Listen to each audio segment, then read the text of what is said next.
우리 에베소서 5장 18절 말씀 한 절만 보도록 하겠습니다. 에베소서 5장 18절 말씀.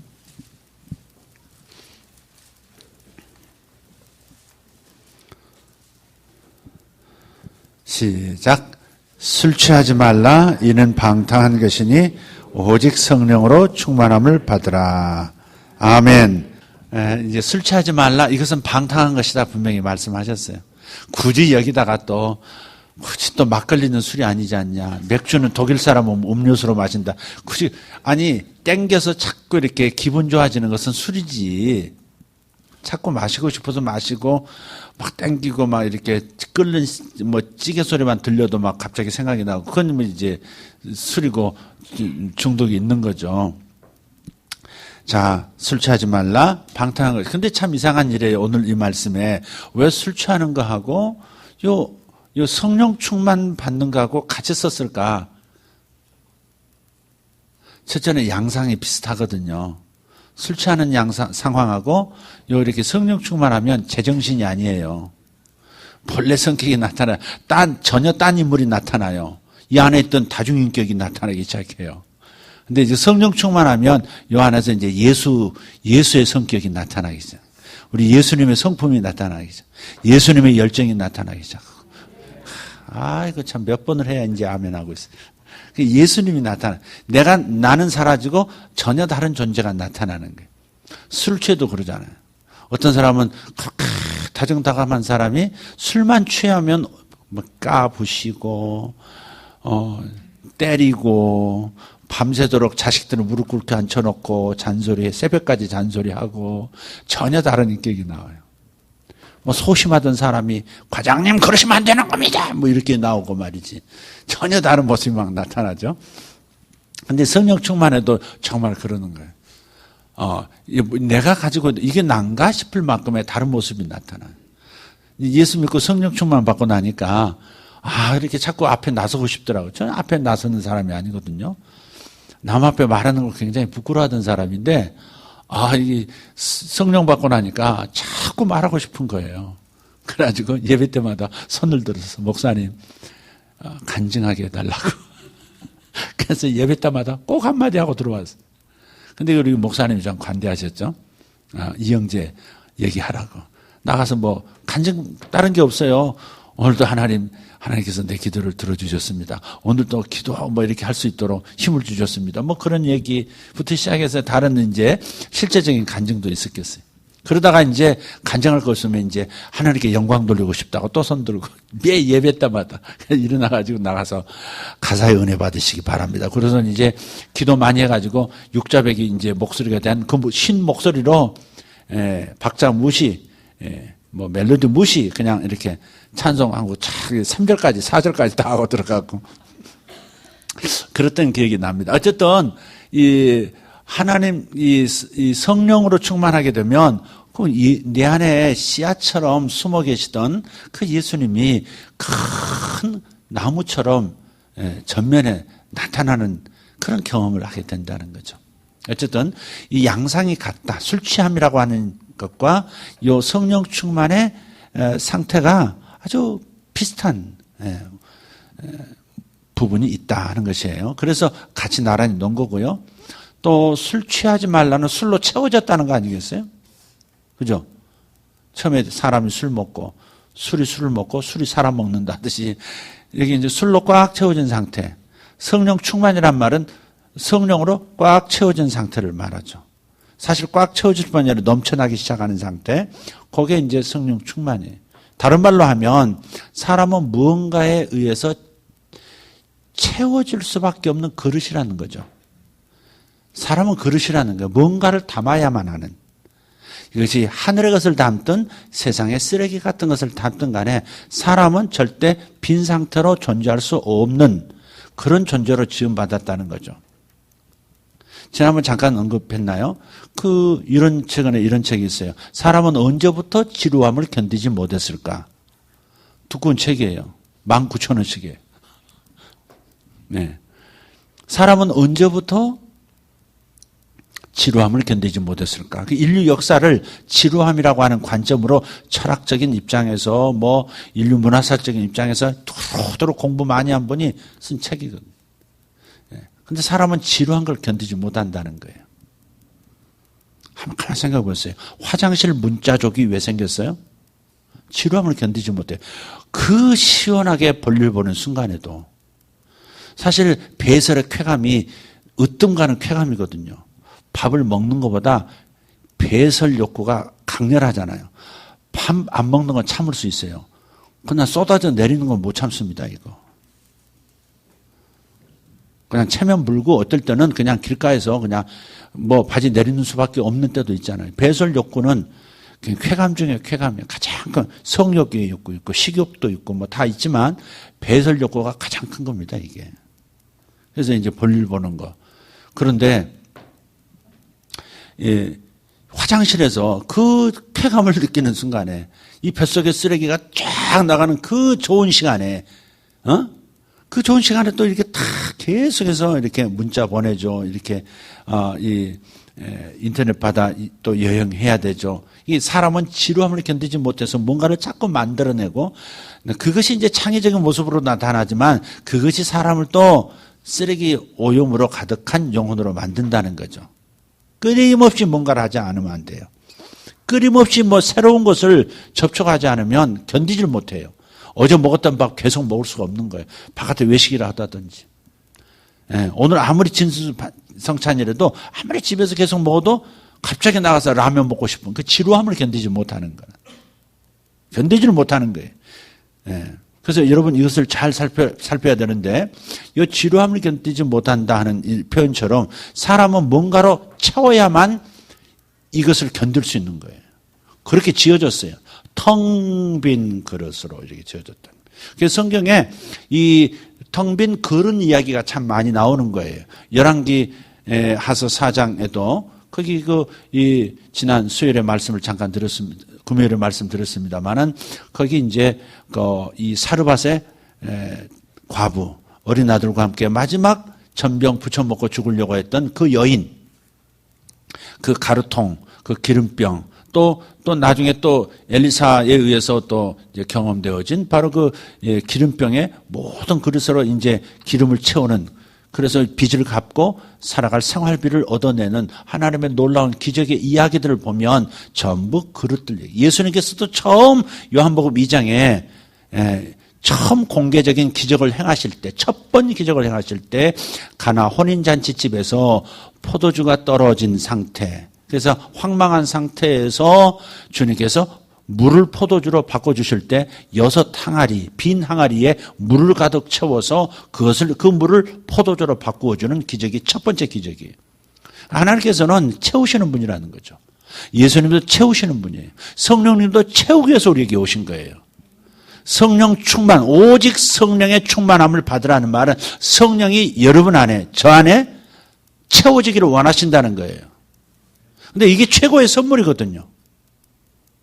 성령 충만이 하나님의 영으로 가득 채워진다는 것이 최고의 선물이거든요.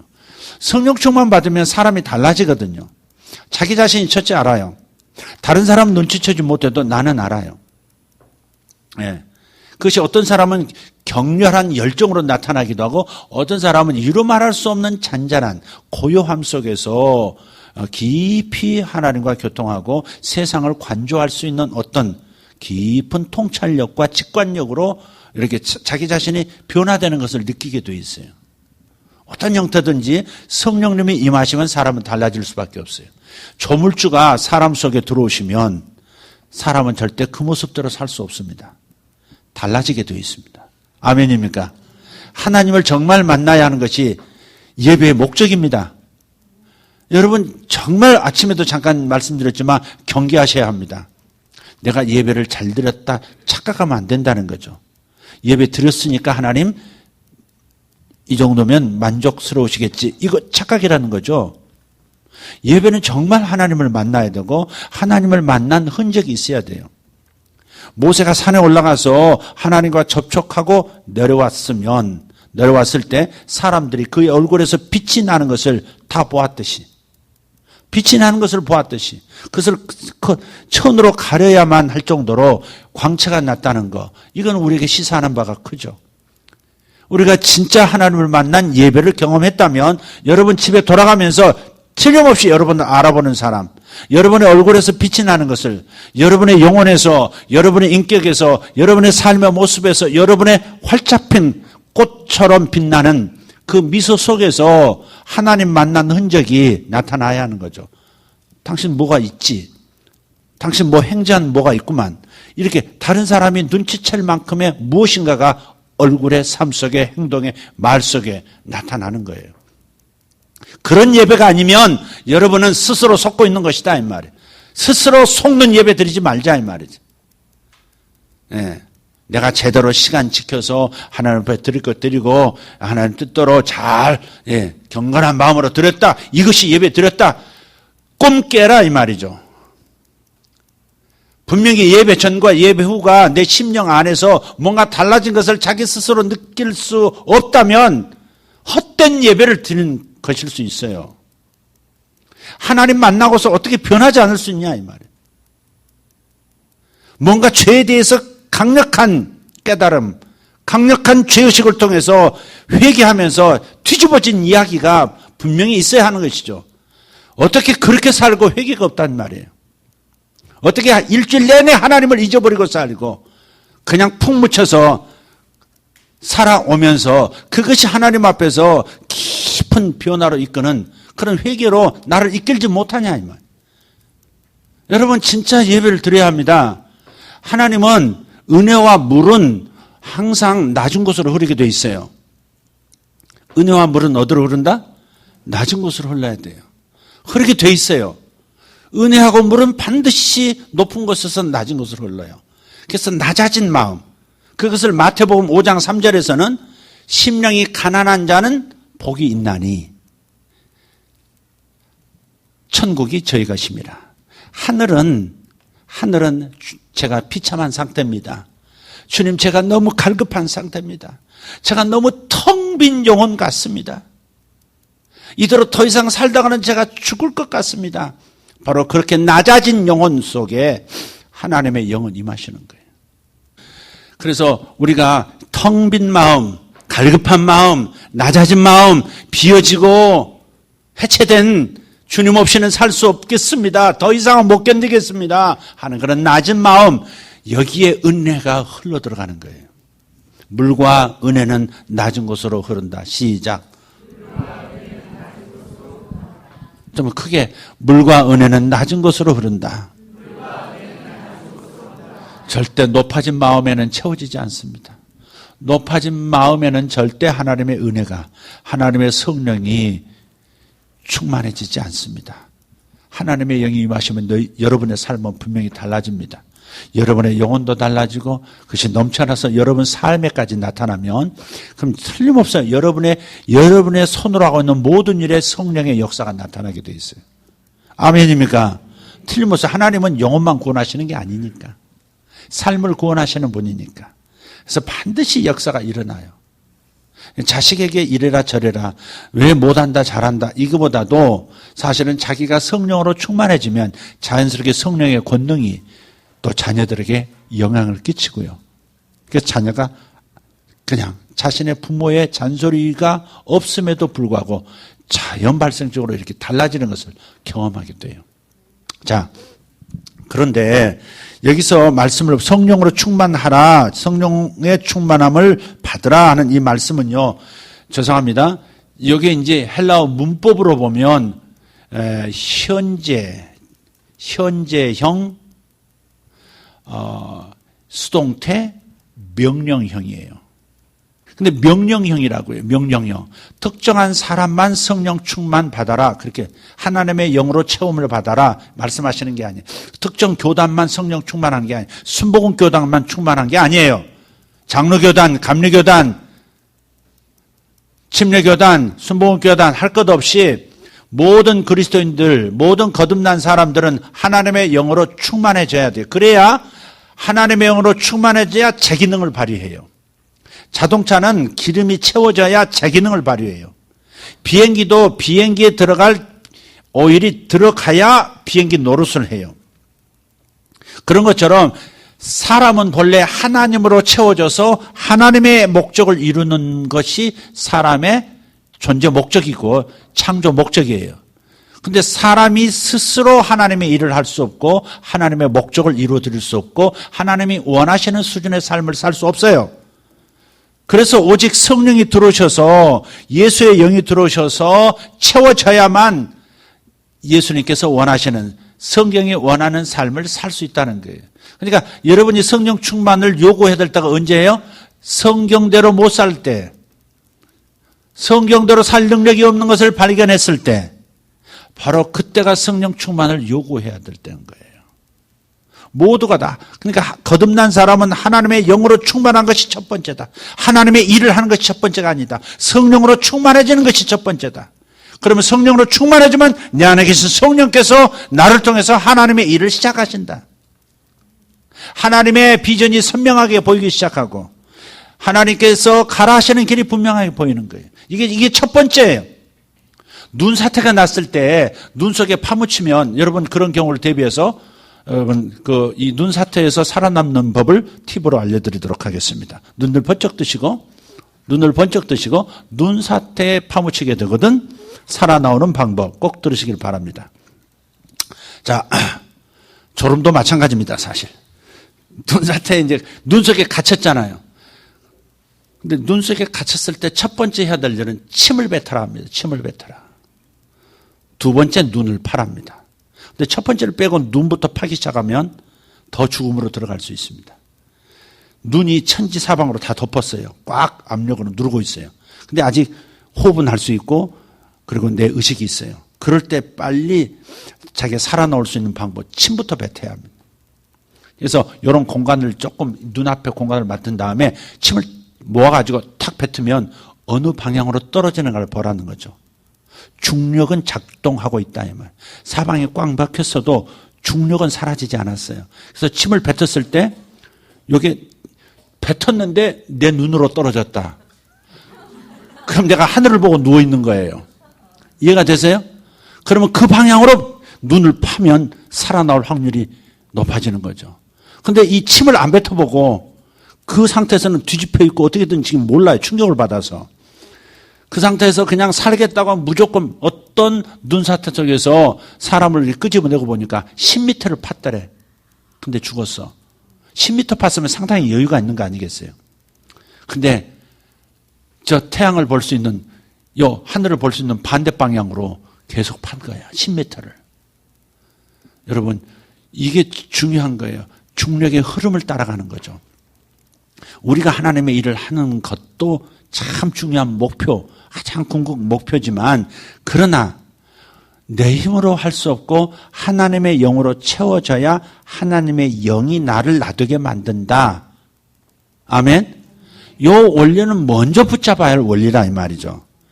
그러니까 우리가 제일 먼저 구해야 할 것은 성령 충만한 거예요. 하나님의 영으로 충만해야 하나님의 원하시는 삶을 살 수 있고 정상적인 그리스도인의 삶이 가능해진다는 것이죠. 그래서 여러분이 채운다고 하는 것, 이거 성령으로 채운다는 건 매우 중요해요. 그런데 자꾸 술로 채워요. 외로울 때 술로 달래려고 하지 마세요. 성령 충만을 받으세요. 아멘? 스트레스가 심할 때 술로 위로받으려고 하지 말고 술로 해소하려고 하지 말고 성령 충만으로 돌파하세요. 술은 일시적인 거잖아요. 아멘 하면 술 먹는 사람으로 드러날까 봐 아멘도 안 해 지금.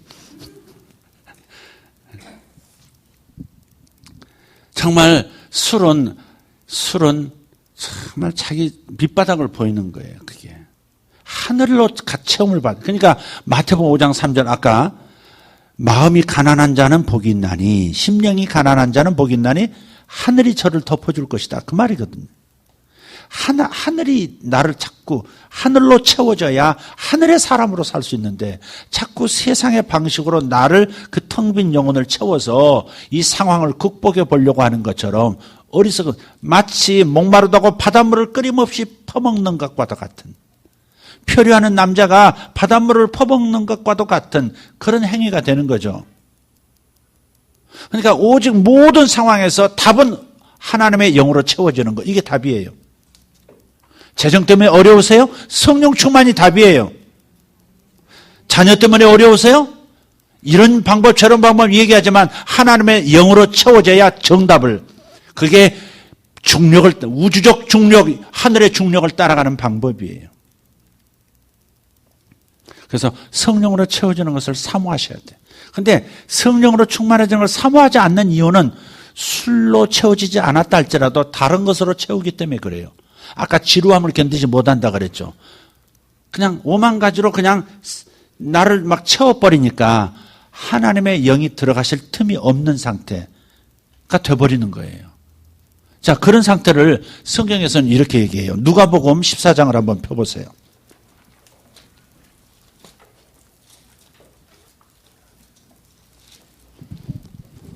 누가복음 14장에 보면 큰 잔치를 베푼 어떤 사람에 관한 이야기가 나와요.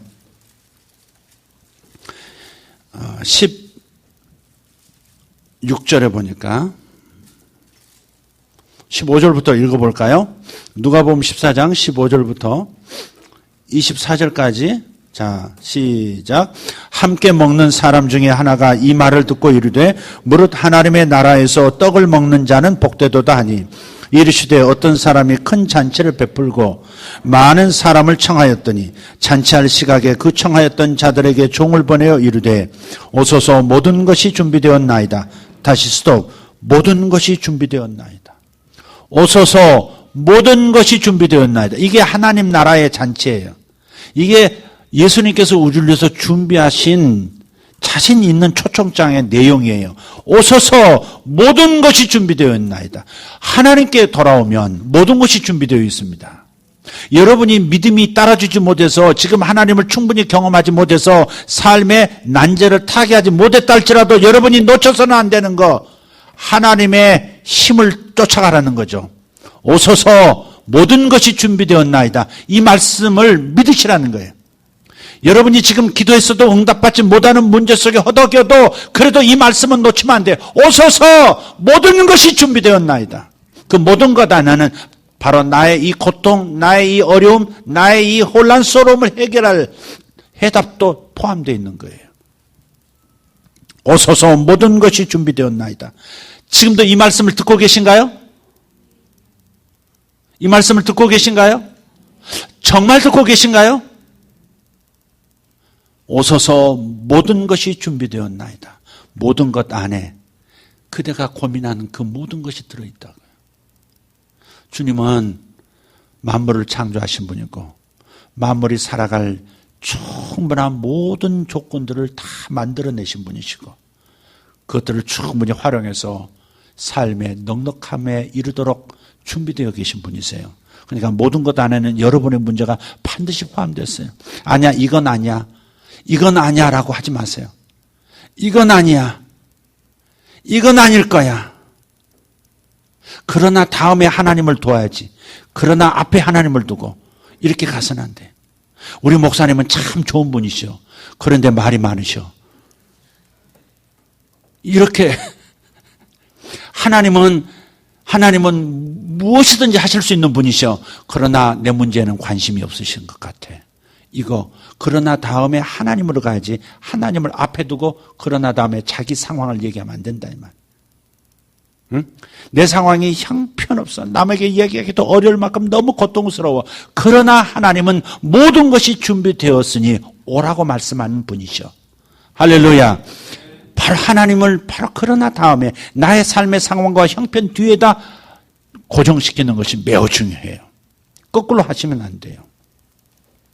이게 악한 습관입니다. 이거 사고 습관 중에서 아주 망하는 습관이 바로 하나님을 앞에 두고 뒤에다가 문제를 얘기하는 거예요. 문제를 앞에 두고 그러나 뒤에 하나님을 반드시 두실 것. 이 원칙을 놓치지 말아야 돼요. 할렐루야.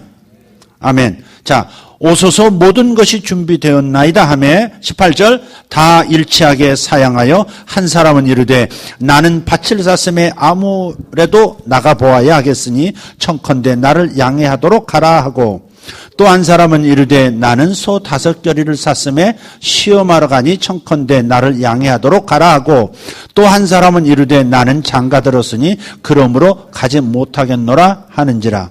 종이 돌아와 그 주인에게 그대로 구하니 이에 집주인이 노하여 그 종에게 이르되 빨리 시내의 거리와 골목으로 나가서 가난한 자들과 몸 불편한 자들과 맹인들과 저는 자들을 데려오라 하니라. 종이 이르되 주인이여 명하신 대로 하였으되 아직도 자리가 있나이다. 주인이 종에게 이르되 길과 산을 타리러 나가서 사람을 강권하여 데려다가 내 집을 채우라.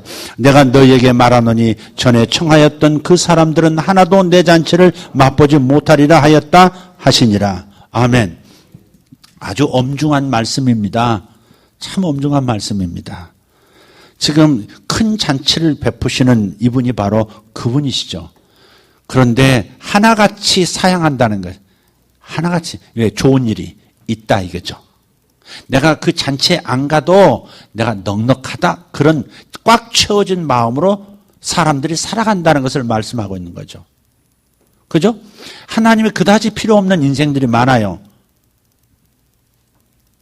주님께서 38년 동안 몸을 움직이지 못해서 베데스다 연못가에서 자기를 돌봐주는 1년에 한 번씩 천사가 베데스다 연못에 물을 동할 때 맨 먼저 들어간 사람이 병고침 받는다는 전설이 있는데 38년 동안 베데스다 연못가에서 성전에서 나오는 구호품 가지고 먹고 살고 남이 던져주는 빵 조각 먹고 살았던 그 병든 가난한 영혼이 베데스다 연못가에 38년 된 어느 날 여전히 누워있을 때 주님께서 다가가셔서 물으셨죠.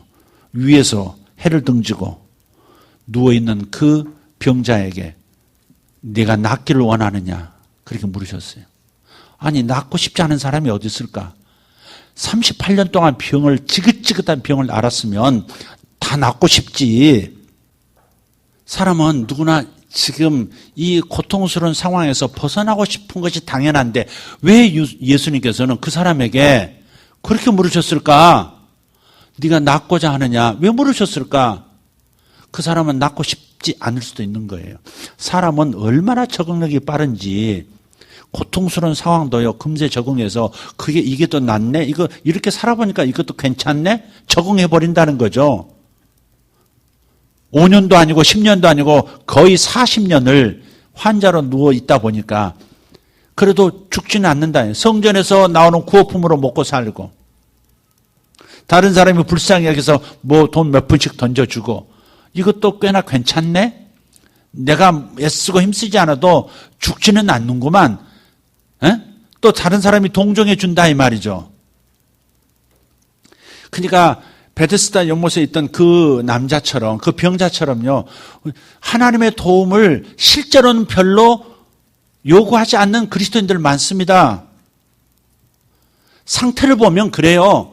별로 하나님 없어도 굴러간다고 하는 배부른 마음이 하나님의 은혜를 성령의 충만함을 받지 못하게 하는 그런 모습을 보여주는 그리스도인들이 적지 않아요. 교회에 왔으면 하나님에게 목말라서 하나님 당신의 도움이 필요합니다. 그럴 만도 한데 하나님의 도움을 그다지 필요로 하지 않는 것처럼 그냥 오고 가는 성도들이 많다 이 말이에요. 우리 교회도 있을 수 있고 지상에 있는 모든 교회들이 그럴 수 있어요. 하나님이 그다지 필요하지 않은 것 같아요. 하나님이 그다지 안 오면 안 되는, 오면 좀 나은 뭐 그런 수준으로 하나님을 섬기고 교회를 찾아오는 거죠. 보다 중요한 게 있다는 거죠. 보다 중요한 게 있는 거예요. 하나님보다 더 중요한 게 있다는 사실을 몸으로 웅변적으로 지금 보여주는 모습이 이 세 사람의 모습이에요. 밭을 샀다는 거예요.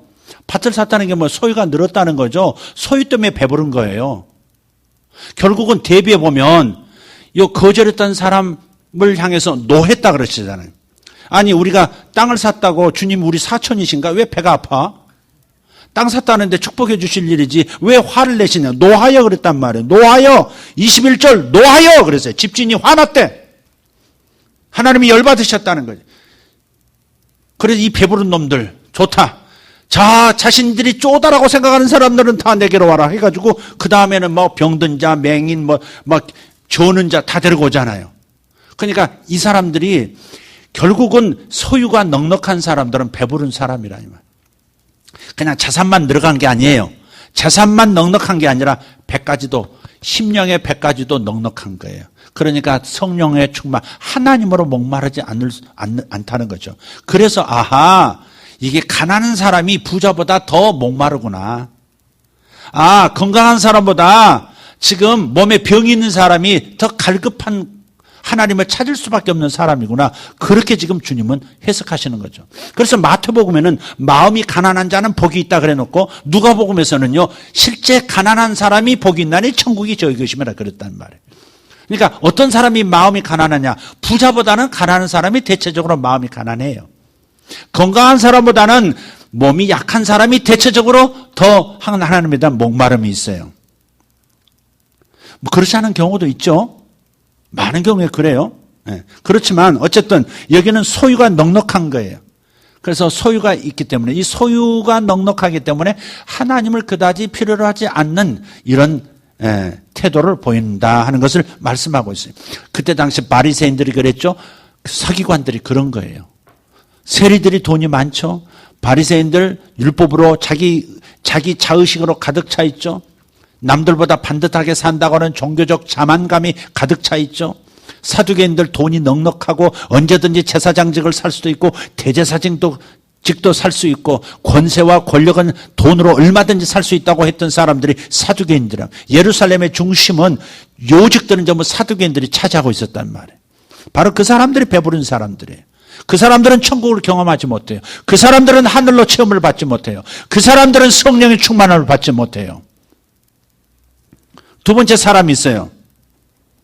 두 번째 사람. 자, 두 번째 사람은 뭐예요? 소 5겨리를 샀음에, 소 5겨리가 뭐예요? 5쌍을 샀다, 이 말. 5쌍. 10마리를 지금 새로 샀어요. 그래서 이 2마리씩 묶어서 밭을 가는데 지금 소들을 시험해 봐야 되겠다. 밭을 잘 갈 수 있는지, 어떤 놈 쌍을 맞춰야 제대로 일을 하는지 시험하러 가야 되겠다. 그런 겁니다. 이건 뭘 의미해요? 소는 뭘 의미해요? 자기 일을 의미하고, 자기의 책임을 뜻하고, 거기에 바쁨이라는 게 있는 거예요. 바쁘다 바빠요. 바쁘다 바빠. 내가 거기 갈 시간이 없다. 바쁘다 바빠. 여러분, 바쁘다 바빠. 이게 현대인의 특징 아니에요. 바쁘다 바빠. 그러나 하나님 만나는 것보다 더 바쁘냐? 이 질문 앞에서는 침묵하면서도 행실로는 안 움직이는 거예요. 바쁜 이유가 있어요. 바쁜 이유가 있어요. 시간에 쫓기고 지루함을 견디지 못하는 이런 태도들. 그러니까 아까 그 베데스다 연못 가 있던 38년 된 병자에게 네가 지금 낫고자 하는 것은요, 안 낫고 싶은 마음이 차 있는 상태도 있는 거예요. 술 취한 사람이 성령 충만 받고 싶지 않아요. 기분 좋거든요. 에? 여러분, 근데 성령 충만의 특징이 뭐예요?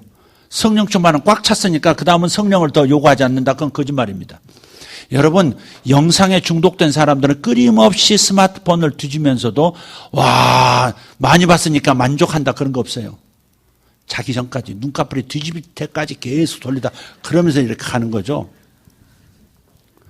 예. 그러니까 이 어떤 이 쓰레기 같은 것이 됐든 하늘에 신령한 것이 됐든 정말 거기 채워졌다는 것은 더 갈망이 일어난다는 걸 얘기해요. 성령 충만을 받은 사람은 더 성령 충만 받고 싶고 계속 하나님을 찾고 싶은 마음이 계속 일어나게 돼 있어요. 이게 바로 성령 충만의 증거예요. 하나님을 정말 만난 사람은 하나님을 더 맛보고 싶어서 더요, 주님 더요, 더 나타나 주세요. 더 응답해 주세요. 더 가까이 다가와 주세요. 더 주님 앞에 기도할 수 있게 해주세요. 이렇게 된다는 거죠. 안 그렇습니까? 오죽하면 사람이 술을 마시고 술이 사람을 마신다 그럴까? 그러니까 술 취했다는 증거는 계속해서 부어라로 간다 이 말이죠. 근데 성령 충만도 마찬가지예요. 하나님의 그 친밀함을 경험하면 더 하나님을 목말라하고 더 은혜 받고 싶어하고 더 예배를 사모하게 되고 그런 거죠. 이게 성령 충만된 거예요. 여러분이 이 감각이, 이 갈망이 없으면 여러분 성령 충만하지 않은 겁니다. 여러분 성령 충만하지 않은 겁니다. 하나님의 영이 충만한 만큼 세상의 영은 여러분에게 없습니다. 그러나 하나님의 영이 충만하지 않은 만큼 세상의 영은 또 여러분에게 충만하고요. 여기에 물이 가득 차 있는 만큼 공기는 없어요. 여기에 빈자리만큼은 공기가 반드시 채우거든요. 그래서 여러분이 성령 충만을 간절하게 구하는 상태가 아니라면 세상의 영이, 세상의 어둠이 여러분을 차지하고 있다. 그만큼 그렇게 생각하시면 돼요. 그래서 하나님의 성령의 채움이라는 것은 비움만큼 채워진다는, 비움과 채움은 정비례한다는 것을 기억하셔야 돼요.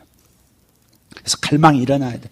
계속 하나님에 대한 갈망, 예배에 대한 갈망, 하나님을 만나고 싶은 갈망, 하나님과 통하고 싶은 갈망, 하나님의 말씀에 대한 갈망, 하나님의 은혜에 대한 갈망, 이것이 끊임없이 일어나야 되는 거죠.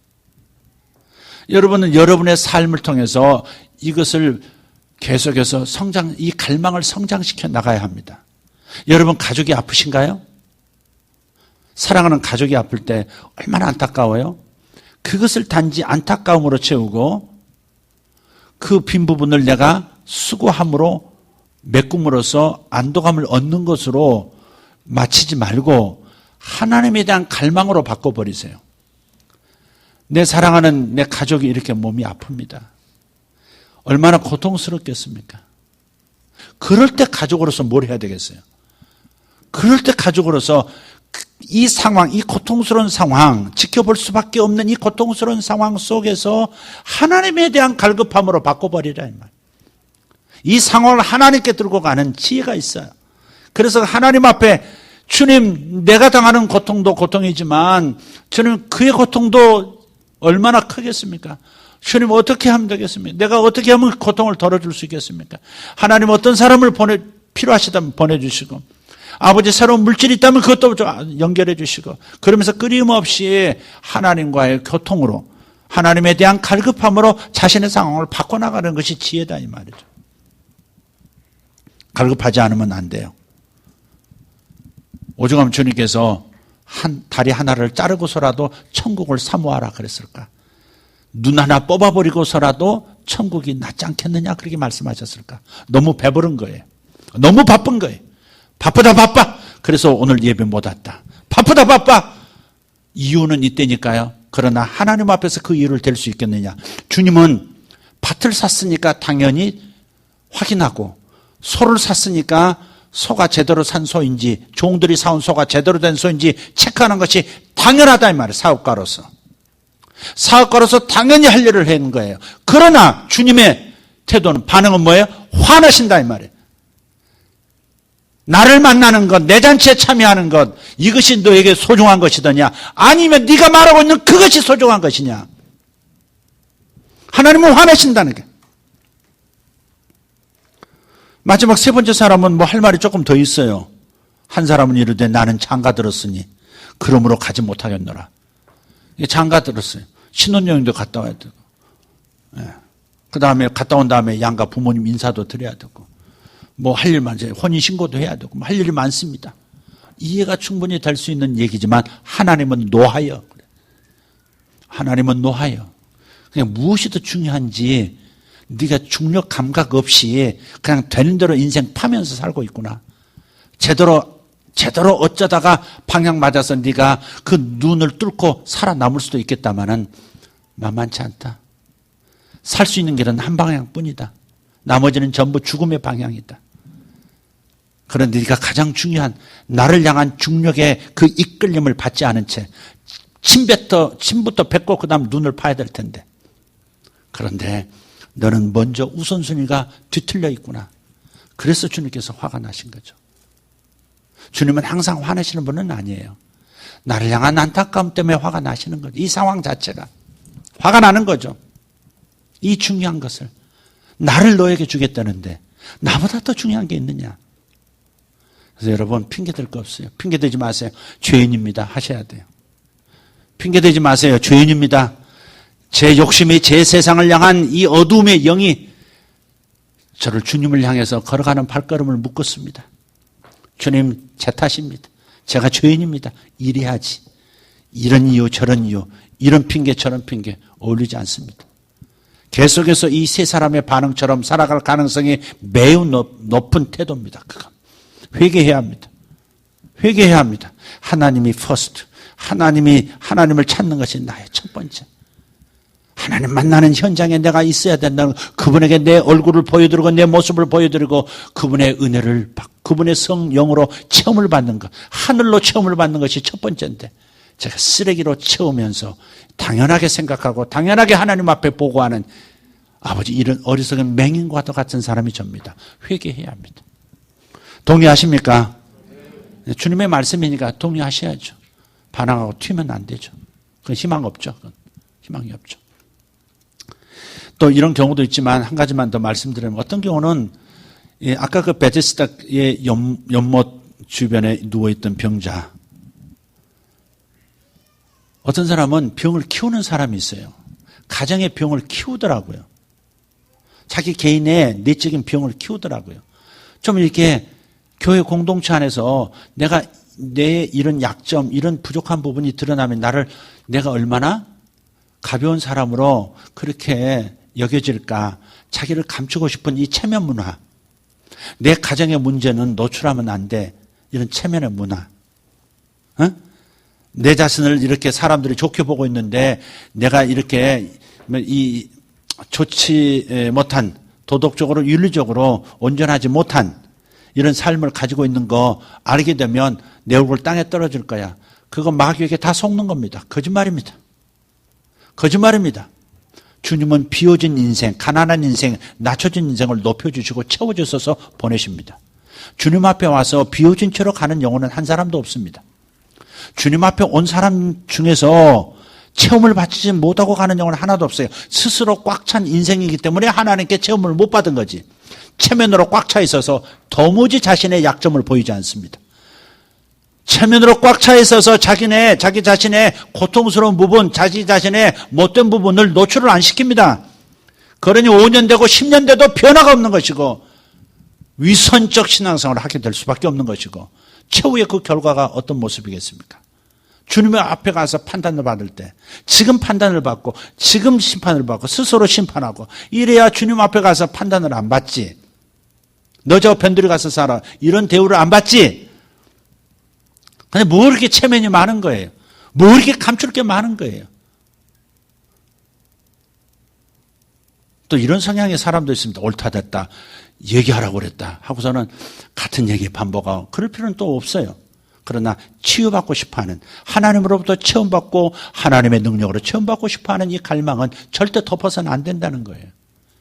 지혜는 있어야 돼요. 지혜는 있어야 되지만 안전한 영역에서 좀 언제든지 자신을 나 좀 수술해 주세요. 내 스스로 내가 내 속을 들여다보고 내가 째지 못하지 않습니까?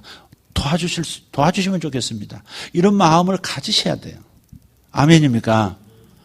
네, 어떤 분은 이렇게까지 얘기해요. 목사님이 바쁘신데 이런 것까지 신경 쓰시게 할 수 없다고. 그 왜 병을 키우냐 이 말이죠. 얘기한다고 해결될 수 있다.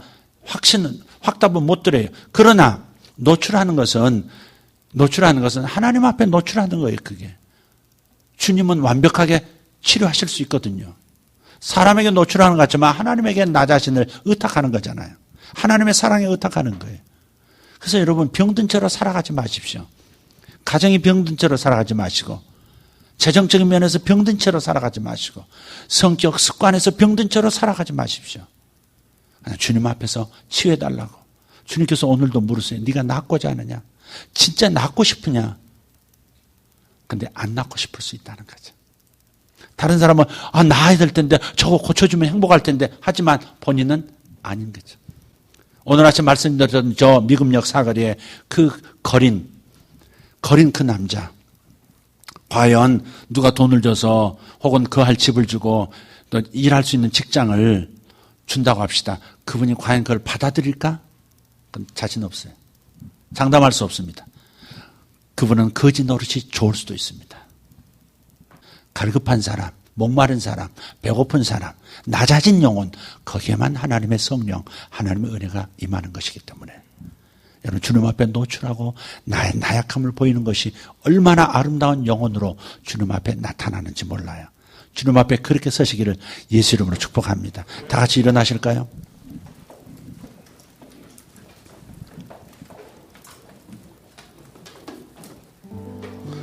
주님 앞에 드려진 예물을 축복하고 또 오늘 등록한 하나님의 사람들, 하나님의 귀한 따님들을 축복합니다.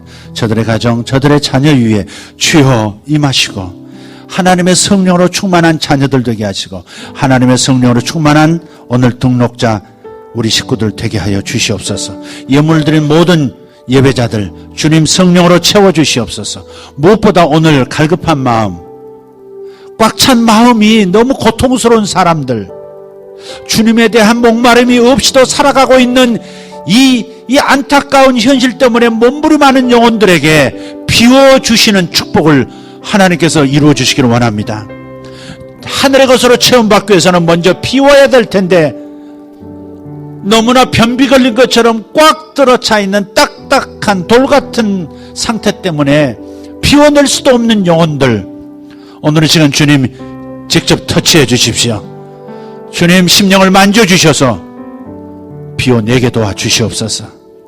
목마름이 무엇인지, 내가 얼마나 병든 상태인지, 얼마나 비끄러져 나가 있는 상태인지, 얼마나 심각한 죄에 노출되어 있는지, 얼마나 심각한 위선에 잡혀 있는지, 바리새인 사두개인 되어 있는지 주님 보여주시고 오늘도 깊은 회개 자리로, 낮아짐의 자리로 가게 도와주시옵소서.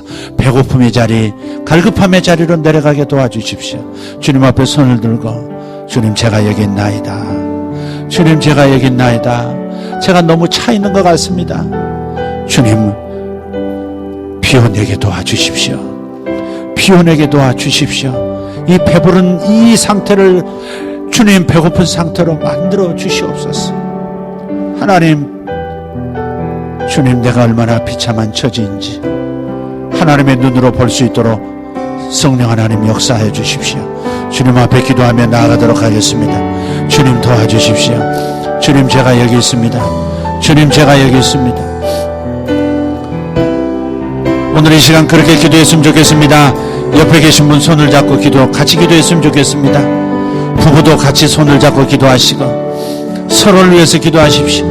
주님 오직 성령으로 충만할 수 있도록, 하나님이 채우시고자 하는 하나님의 영으로 체험받을 수 있도록 땅의 것을 비워내게 도와주시옵소서. 안되면 개워내기라도 하게 도와주십시오. 하나님, 내 사랑하는 사람들, 아버지 하나님 비워진 영혼, 그래서 하나님으로 체험을 받는 역사가 일어나게 하여 주시옵소서. 주님 감사합니다. 주님 감사합니다. 하나님 나를 주님 앞에 올려드립니다. 주님 나를 비워진 그릇으로 만들어 주십시오. 비워진 그릇, 비워진 그릇. 주님 감사합니다. 주님 감사합니다. 주님 앞에 계속 기도하십시오. 영어로도 기도하시고 한국말로도 기도하십시오. 침묵하지 마시고 소리내어 기도하십시오. 침묵하지 마시고 소리내어 기도하십시오. 침묵 기도가 아니라 소리내어 기도하십시오. 모여서 기도할 때는 소리내어 기도하는 것이 능력이 임하는 통로가 됩니다. 여러분이 말로 여러분의 부족함을 토해낼 때 그때 영이 나갑니다. 악한 영이 나가고 어두움이 나가게 되어 있습니다. 말이 영이기 때문에 어두움을 고백하십시오. 여러분의 약함을 고백하십시오. 여러분의 믿음 없음을 고백하십시오. 여러분의 선하지 못한 것을 고백하십시오. 고백하시면 그 선하지 못한 영이 나갈 것입니다. 악한 어둠의 세력이 나갈 것입니다. 그리고 하나님의 영으로 체험을 받을 것입니다. 뽑아내는 만큼 나갈 것입니다. 뽑아내는 만큼 들어갈 것입니다. 어둠을 몰아내는 만큼 주님의 빛이 들어갑니다. 주님 감사합니다. 할렐루야.